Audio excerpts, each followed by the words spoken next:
বুবলি কোথায়? ও ফোন করে বলতে, হ্যাঁ বেবি ভাবতে পারছি না আমি।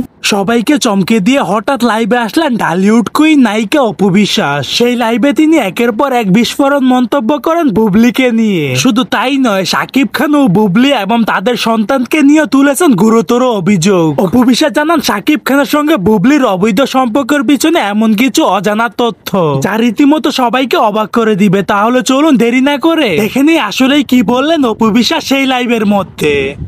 আরে দূর, বুবলি কোথায়? ওর শাকিবের সাথে কত হিরোইন কাজ করেছে, অলমোস্ট তো আমি নাম গুনে শেষ করতে পারবো না। শাকিবের ব্যাপারে তুমি একদম 100% কনফিডেন্ট এবং শাকিব খুবই তোমার প্রতি বিশ্বস্ত। আসলে স্বামী স্ত্রীর ব্যাপারটা হয় কি, অবশ্যই বিশ্বাস থাকতে হয়, না হলে 8 বছর আমি যখন লুকিয়েছিলাম তখন তো আমার ভয় কাজ করেনি।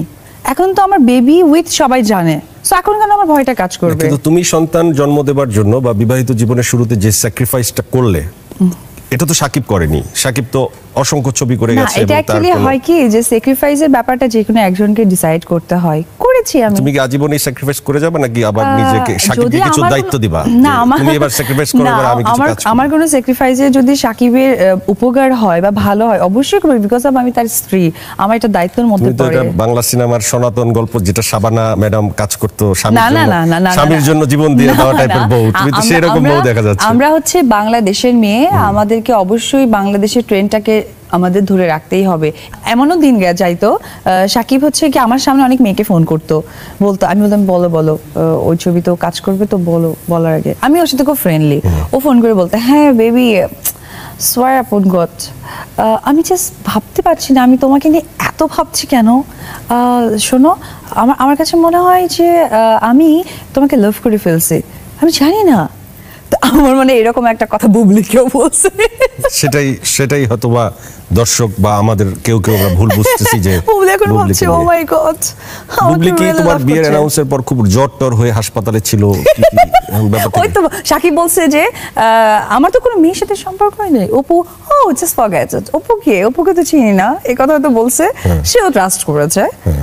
তাহলে সে কি তার দিক থেকে শাকিবকে ভালোবেসে ফেলেছিল তোমার, সেটা তুমি মনে করছো? আমার মনে হয় পাগলামি করে তো।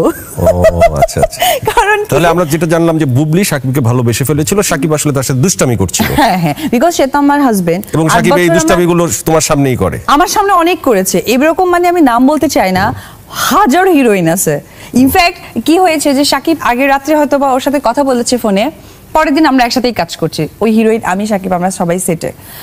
তো ওই হিরোইন হয়তো বা আমাকে এসে খুব দেখাচ্ছে, বিকজ আমার সাথে শাকিবের একটা অ্যাফেয়ার আছে, এটা তো জানতো সবাই, মানে ওপেন সিক্রেট ছিল। হ্যাঁ শাকিব ভাই আমার তো প্রচন্ড হাসি পেত। রাতে কি বললো, এখন বলে শাকিব ভাই ভালো আছেন? হ্যাঁ। এরপরে আমি আবার একটু দূরে গেলেই খুব মজা লাগতো। তো ওই দিনকে আমি শাকিবকে বললাম যে আমি একটু ইয়েতে যাবো, ওই হচ্ছে গিয়ে সেন্ট্রালে একটু শপিং এ যাবো, আর ওইখানে একটা ফুড পাওয়া যায়, ঘুরে আসে। শাকিব এটা জানতো অপু খাবি, তো আমি ওকে ফোন নিয়ে ট্রাই করছি, ওকে পাইনি।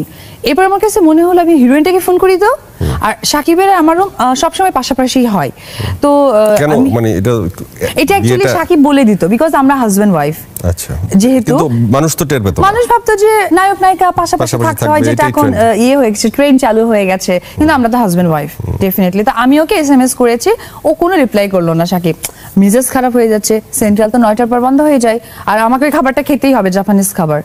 তো পরে এরকম হয়েছে যে আমি হিরোইনটাকে ফোন করি, দেখি আপুকে বলবো তুমি কোথায় আছো, তাহলে জয়েন করবো। মানে আমার মাথার ধারণাও নেই যে ওনার রিংটনটা আমার পাশের রুম থেকে শুনতে হবে। তো আমি যে ফোন করলাম, ওনার রিংটনটা পাশের রুম থেকে। হ্যাঁ ও মাই গড।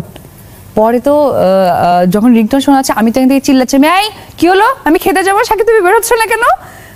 এর হাফ অ্যান আওয়ার পর ও ফোন করে বলে কি, তুমি খেতে যাবে তো কি হয়েছে, তুমি যেতে পারতা, আমি আসছি।